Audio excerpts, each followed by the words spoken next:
नमस्कार, आपका हार्दिक स्वागत और अभिनंदन है। आज के इस वीडियो में हम बात करने वाले हैं कि जो वर और वधू की जन्म कुंडलियों का विश्लेषण किया जाता है, जो वर्ण, वश्य, तारा, योनि, ग्रह, मैत्र, गण, भकुट, नाड़ी, ये 8 तथ्य देखे जाते हैं, तत्वों का मिलान किया जाता है। इनमें से 13 गुण होने पर क्या विवाह किया जा सकता है?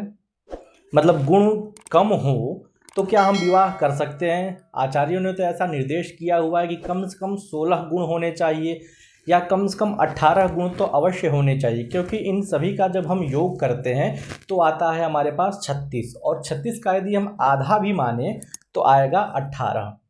तो गुण यदि कम हो तो क्या हम विवाह कर सकते हैं? मतलब 13 गुण प्राप्त हो जाए या 14 गुण प्राप्त हो, या इन 8 तथ्यों में से कौन से ऐसे मुख्य तत्व हैं या मुख्य तथ्य हैं जो विवाह के लिए अति आवश्यक होते हैं?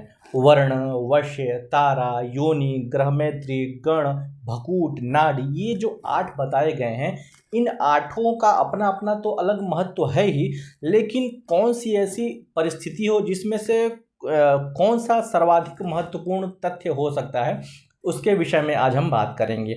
वस्तुतः कम से कम 18 गुण तो अवश्य होने चाहिए। आचार्यों ने कहा भी है कि अहीनदूर्ध्वं शुभम भवति, अर्थात 16 से ऊपर हो तो शुभ माना जाता है। लेकिन आज हम बात करेंगे कि आपकी जन्म कुंडली में मात्र 13 गुण प्राप्त हो रहे हों तो आप विवाह कर सकते हैं। लेकिन वो 13 गुण कैसे प्राप्त हो रहे हैं? मतलब कौन सा तथ्य है? वर्ण है, वश्य है, तारा है, योनि है, ग्रह, मैत्री है, गण है, भकूट है, नाड़ी है, क्या तत्व उसमें प्रधानता से होती है जो मिल जाए दोनों वर और वधू की कुंडलियों में तो हम विवाह कर सकते हैं। ये 8 जो कूट बताए गए हैं, जो अष्टकूट से संबंधित होते हैं, संबोधित होते हैं, तो इनमें इनकी जो संख्या होती है क्रमशः 1, 2, 3, 4, 5, इससे गुण प्राप्त होते हैं। मतलब वर्ण, यदि वर और वधू का वर्ण 1 हो जा रहा है तो गुण प्राप्त होंगे हमें 1। वश्य प्राप्त हो रहा है तो गुण प्राप्त होगा 2। तारा प्राप्त हो रही हो तो गुण प्राप्त होगा 3। ऐसे ही करके योनि से 4 गुण प्राप्त होते हैं, ग्रह मैत्री से 5 गुण प्राप्त होते हैं, गण से 6 प्राप्त होते हैं, भकूट से 7 प्राप्त होते हैं और नाड़ी से 8 प्राप्त होते हैं। इन सब का जब हम योग करेंगे तो आता है 36। और इन्हीं 36 का मतलब जो कहते हैं ना कि गुण मिल जाना, 36 में से 36 गुण मिल गया है, वस्तुतः ऐसा तो कभी होता ही नहीं है कि 36 में से 36 गुण मिल जाए। दोनों का नक्षत्र भी एक हो, जन्म चरण भी एक हो, राशि भी एक हो, तो भी गुण मिलता है हमें 28।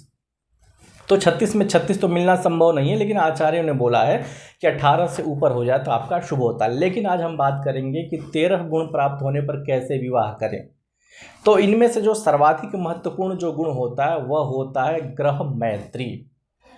मतलब यदि वर और वधू की जन्म कुंडली में जो राशि है और उस राशि का जो स्वामी है, उन दोनों के राशि स्वामियों में यदि मित्रता हो गई तो इसका मतलब ग्रह मैत्री प्राप्त हो गई। ग्रह मैत्री प्राप्त हो गई तो गुण मिलते हैं उसके 5। ये ऊपर के तत्वों में दोष होने पर भी, ऊपर के कूटों में दोष होने पर भी ग्रह मैत्री उनको नष्ट कर देता है, समाप्त कर देता है। जैसे मान लीजिए वर्ण दोष प्राप्त हो रहा है, वश्य दोष प्राप्त हो रहा है, तारा दोष प्राप्त हो रहा है, योनि दोष प्राप्त हो रहा है, ये 4 दोष यदि प्राप्त हो रहे हैं, लेकिन जो 5वां संज्ञक जो ग्रह मैत्री होती है, ग्रह मैत्री यदि प्राप्त हो जा रही है तो ये ग्रह मैत्री आपके चारों दोषों को समाप्त कर देगी। मतलब वर्ण नहीं प्राप्त हो रहा है, वश्य नहीं प्राप्त हो रहा है, तारा नहीं प्राप्त हो रही है, योनि नहीं प्राप्त हो रही है, लेकिन ग्रह मैत्री प्राप्त हो रही है, तो 5 गुण मिलेंगे। और ये 5 गुण मिलकर के आपके ऊपर के जो गुण हैं 1, 2, 3, 4, इन सबके दोषों को समाप्त कर देती है। तो इसलिए ग्रह मैत्री बहुत ही आवश्यक है। ये ऊपर के जो 4 होते हैं ना, ये अल्प महत्वपूर्ण होते हैं, और नीचे के जो 4 होते हैं सर्वाधिक महत्वपूर्ण होते हैं, जो ग्रह मैत्री से प्रारंभ हो जाते हैं। तो 5वें नंबर का जो आता है ग्रह मैत्री, यदि ये प्राप्त हो गई तो आपके ऊपर के चारों दोषों को समाप्त कर देता है और भी अन्य दोषों को समाप्त कर देता है। 6वां जो प्राप्त होता है वो आता है हमारा गण। गण मतलब राक्षस गण का है, मनुष्य गण का है, देव गण का है। वर वधु दोनों किस गण के हैं और एक गण के होते हैं तो अति उत्तम प्रीति मानी जाती है।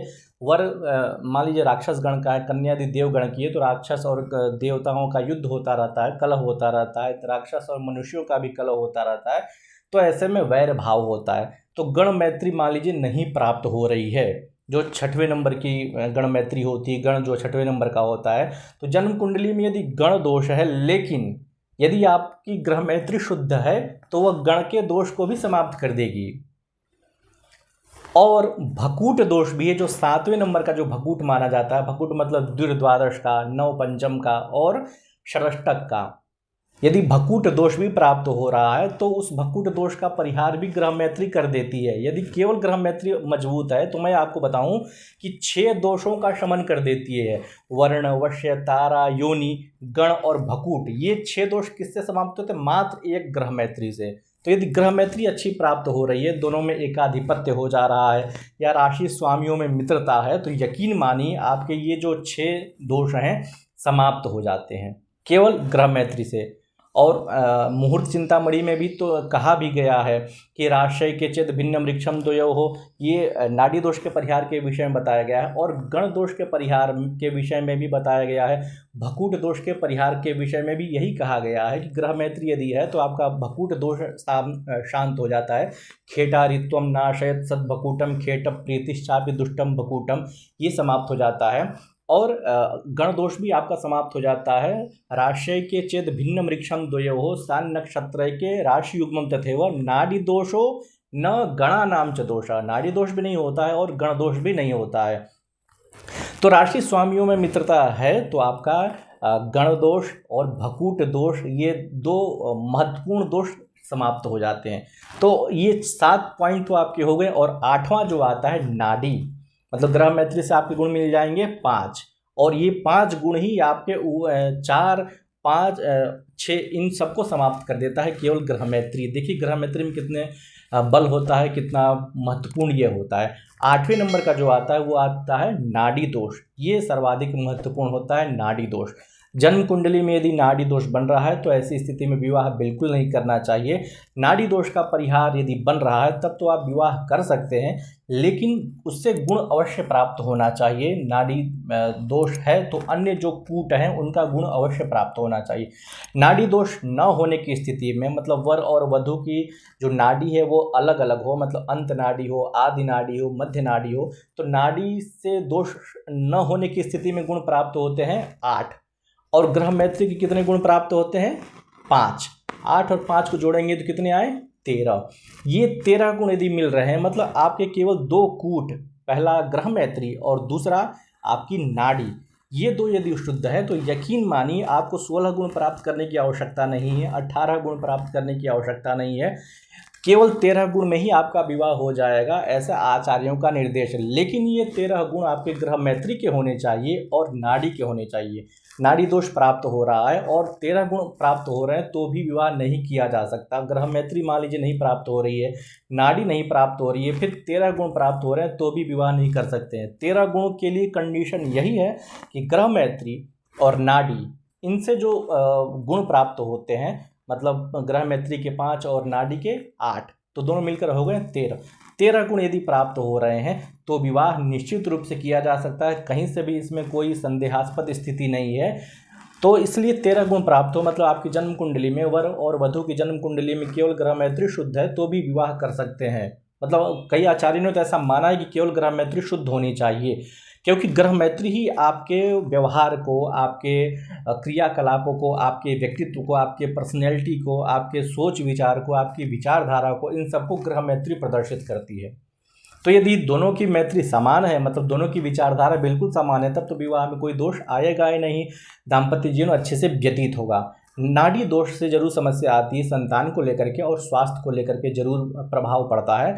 तो इसलिए ग्रह मैत्री और नाड़ी ये यदि मिल गई तो निश्चित रूप से यकीन मानिए आप 13 गुण में विवाह कर सकते हैं। नाड़ी दोष के ऊपर और भी हमारे चैनल पर वीडियो पड़े हुए हैं, ग्रह मैत्री को लेकर के भी और भी वीडियो पड़े हुए हैं, आप उन वीडियो को अवश्य देखिएगा। और इस वीडियो से लेकर आपकी जो भी जिज्ञासा है या फिर आपके जो भी प्रश्न इत्यादि हैं तो कमेंट बॉक्स में उसको अवश्य सूचित कीजिएगा। नमस्कार।